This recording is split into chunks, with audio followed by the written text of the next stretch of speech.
আমাদের কুটুসোনাকে আলাদা ঘরে দেওয়ার পর আমি কিন্তু খুব ভালোভাবেই আপনাদের সাথে সেটা শেয়ার করেছিলাম। আর 4টে ককাটেলকে যে একই ঘরে আমরা রেখেছিলাম সেটাও কিন্তু দেখিয়ে দিয়েছি আপনাদের। কিন্তু দেখুন, এর মধ্যে একটা কাজ করতে কিন্তু অর্ণব বাধ্য হয়েছিল। এই যে মিডিলের পার্টিশনটা ছিল, যেটাকে আমরা এই 4টে পাখিকে একসাথে ছাড়ার সময়তে খুলে দিয়েছিলাম, এই মুহূর্তে দেখুন দুটো সেপারেট কেজ হিসেবে কিন্তু আমরা এটাকে ব্যবহার করছি। তার পেছনে বেশ অনেকগুলো কারণই আছে। কী কারণে এটা করা হলো সেটা চলুন দেখিয়ে দিই আপনাদের। আর দেখতে দেখতে কুট্টুসোনা কত বড় হয়ে গেছে সেটা কিন্তু এখন আপনারা বুঝতেই পারবেন। দেখুন, এই মুহূর্তে কুট্টুস কিন্তু রয়েছে হাড়ির একেবারে ওপরটাতে।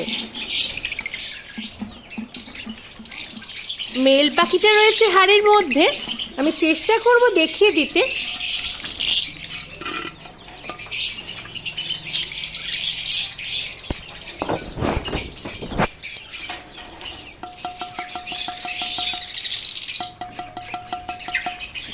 দেখি নিজের থেকেও বেরোয় নাকি।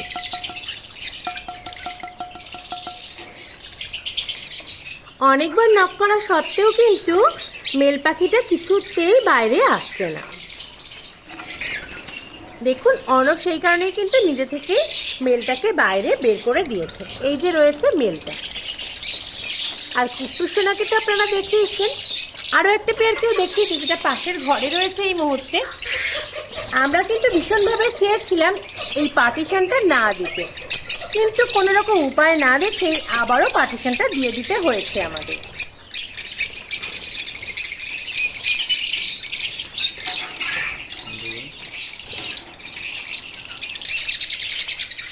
দেখুন, কুট্টুস কিন্তু ইতিমধ্যে ডিম দিয়ে দিয়েছে।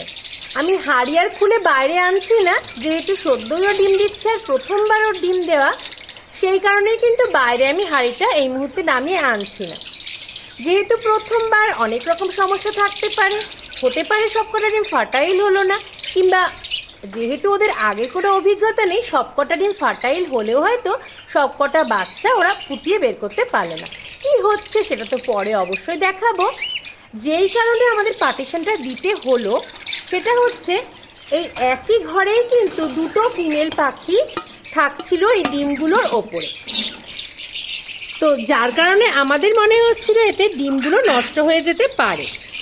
সেই কারণেই কিন্তু এই ব্যবস্থা করা হয়েছে। কুট্টুসোনাদের এই ঘরটাতেই রাখা হয়েছে, যেই হাঁড়িটার মধ্যে ও ডিমটা দিয়েছে। আর পাশের ঘরে এই পেয়ারটাকে কিন্তু সেপারেট করে দেওয়া হয়েছে। এদের মুভমেন্ট কীরকম কী থাকছে অবশ্যই তো জানাবো, কিন্তু এই মুহূর্তে যেহেতু কুট্টুসোনা ডিম দিয়েছে সেটাই আপনাদের সাথে আর শেয়ার করলাম। প্রথমবার দীর্ঘ বেশ কয়েক বছর পর আমাদের ফার্মে আবারও ককাটেলের ডিম আমরা দেখতে পেলাম। সেই কারণে আমরা কিন্তু বেজায় খুশি। কি হচ্ছে পরবর্তী সময় সেটা তো অবশ্যই আমাদের সাথে সাথে আপনারাও জানতেই পারবেন। তো পরবর্তী ভিডিওতে অবশ্যই আপনারা দেখতে পাবেন যে কি হচ্ছে। ততক্ষণের জন্য সকলে কিন্তু আমাদের সাথে থাকবেন, পাশে থাকবেন, এবং এম বাক্সকে যেভাবে সাপোর্ট করে চলেছেন দীর্ঘদিন ধরে, সেভাবে কিন্তু আপনাদের সাপোর্ট পাবো এই আশায় রাখছি। আজকের মতো ভিডিওটা এই পর্যন্তই। খুব শিগগিরই পরবর্তী ভিডিওতে আপনাদের সঙ্গে দেখা হচ্ছে।